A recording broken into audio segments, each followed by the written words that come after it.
Today our topic is the derivation of second equation of motion.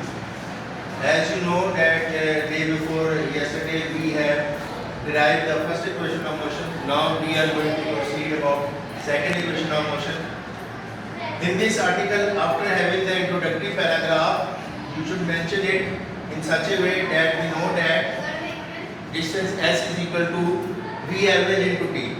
Distance S is equal to V average into T. It means here you are taking distance as a displacement and V average as average velocity into time. How will you calculate the average velocity? If there are two types of velocities, then in order to get their average, you should add them and divide the number of velocities with the digit. It means here there are two velocities, so we should add final and initial velocity and divide them with 2. Then multiply it with time t. You also know that Vf is equal to Vi plus At. After putting the value of Vf from here in this equation, what will happen? S is equal to Vi plus At instead of Vf plus Vi over 2. Now add these two initial velocity, you will get 2Vi plus At over 2. Bracket sign into t. After opening the bracket and multiplying it with t, and dividing the 2, which is as LCM in the denominator, you will get the equation in the final form as S is equal to VIT plus 1 over 2 AT square. Because here 2 cancels with 2, here T multiply with T. So the final shape becomes S is equal to VIT plus 1 over 2 AT square. There is another method to derive this equation, and that is graphical method.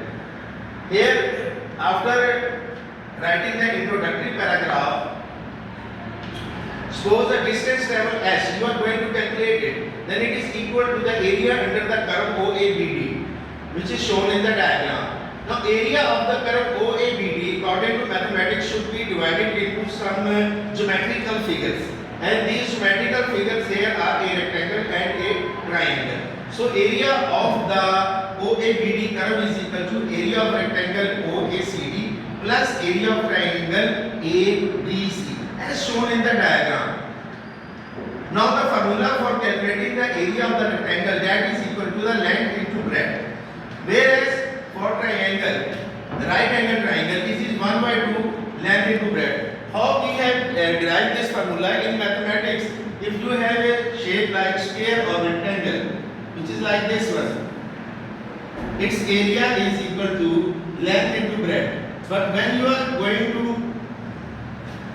make it into two segments or going to make two equal parts, then what will equal? The area will be length into breadth divided by 2. It means area of right triangle is 1 by 2 length into breadth, because you are going to divide it into two segments. So the area of the rectangle or the square, it should be divided into 2 in order to get the area of the right triangle. Here S is equal to L multiply B plus 1 by 2 L multiply B.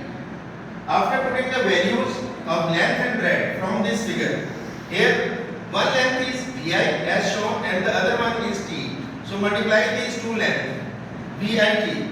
Here in this right angle triangle, one length is this distance AC, which is represented and equal to time t, and the other distance, which is BC point, that is equal to gaining speed AT, which is the rate of change of velocity VF minus VI. So putting these values 1 by 2 t into AT, it will become 1 by 2 AT square, and this one VIT. So in final form, the second equation of motion is S is equal to VIT plus 1 over 2 AT square.